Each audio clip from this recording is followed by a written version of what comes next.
You guys lied to me. You lied, and every other YouTuber that has a Jeep SRT out there that said this worked lied to me. Or at least, I guess at least for me, maybe just the SRT team doesn't with me. I don't know, but we gotta talk about it, boys. Now, just because I haven't been making videos doesn't mean I haven't been making videos, if that makes any sense. I did record these clips. Hopefully I still have them a long time ago, and by a long time ago I mean like 2 months ago, a month ago, something like that. But as you guys know, the carbon fiber trim on the Jeep SRTs tend to fall off pretty often, and it's, you know, it's very unfortunate, and I hate how it looks. You know, I had that one piece flopping for the longest time. Now I just have this. Look at this. Look at this.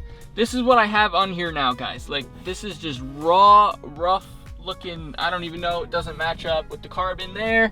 You know, it's pretty cool. So yeah, I decided that for the first time, I'll take things into my own hands and I will try and get the solution done for you. And for anyone out there that owns a Jeep SRT that has this issue, I figured I'd look into it and make a video, since I do tend to have a little bit of viewership in the Jeep Grand Cherokee community. Now, a lot of other YouTubers have said that they had this issue and they got it resolved by simply giving a little call to the SRT team at like 1-800-SRT team or something like that. So, you know, I watched those videos, I read some forums, I looked into it a little bit, and I decided to give them a call. And in my head, I'm like, all these other people are having success, you know, they're gonna take care of your boy.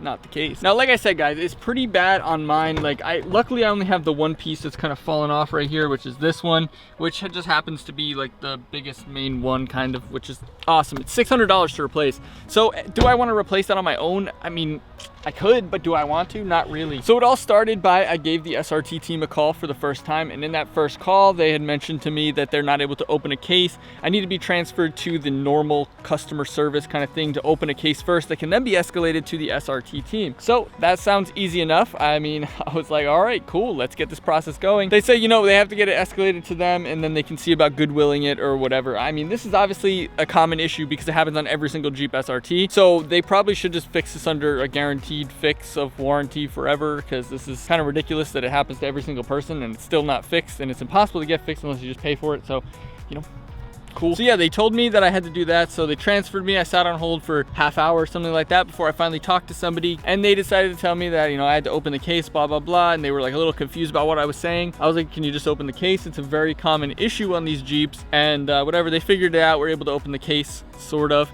But with that, they said that I need to go to a dealership. So what did I do? Your boy went over there, didn't even make an appointment. I tried calling. That was my first mistake. So I get on the phone with the local dealership, and I asked them, hey, what's the process like? Like, can I just come in for this, or do I have to make an appointment? And it doesn't really make sense if you have to make an appointment for you to see that the piece just fell off. It's like a diagnostic, or, you know, for them to diagnose it. And I'm like, you're not even diagnosing anything.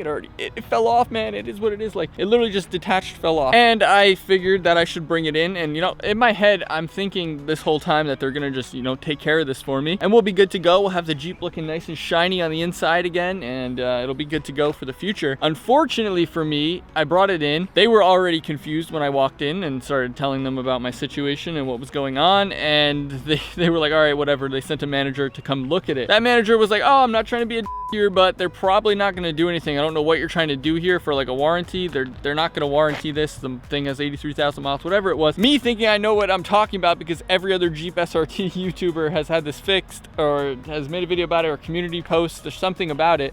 So I'm thinking it's going to be fixed. I'm like, yo, can you just open the case, whatever. They open up the case, escalate it to the SRT team, all that good stuff. I follow up on it like 3 different times. All the people I got on the phone have no idea what I'm talking about with my case number and all kinds of stuff like that. They said it's not open, it's pending, I don't have a case manager, all this stuff. Finally, I get on the phone with the person who's supposed to be my case manager. He's like, yo, I was going to give you a call today about that and talk to you, and he said there's no way they're going to goodwill it. They're not going to fix it. They're not going to do anything about it.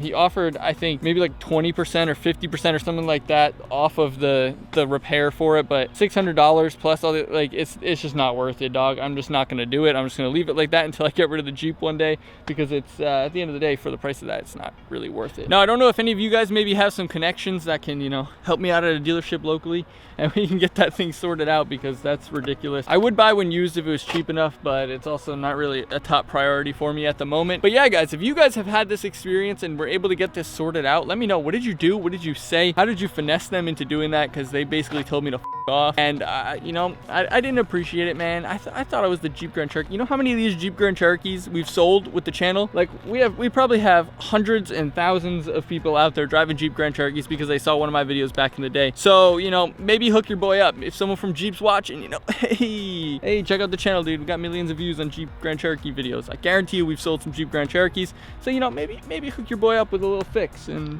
you know, maybe a Trackhawk or something. I don't know. But yeah, let me know, guys. Maybe you guys have some insight on that and can help me figure it out or do something. I don't know, because I don't know what to do about it. So I appreciate you guys watching, and we are back. So if you guys do want to see a bunch of regular uploads, make sure you let me know in the comment section below what you guys want to see. If you want to see anything like specific, talking about anything specific. But yeah, guys, make sure you do smash that like button down below. It really does help the channel out. Of course, subscribe to stay up to date with future content.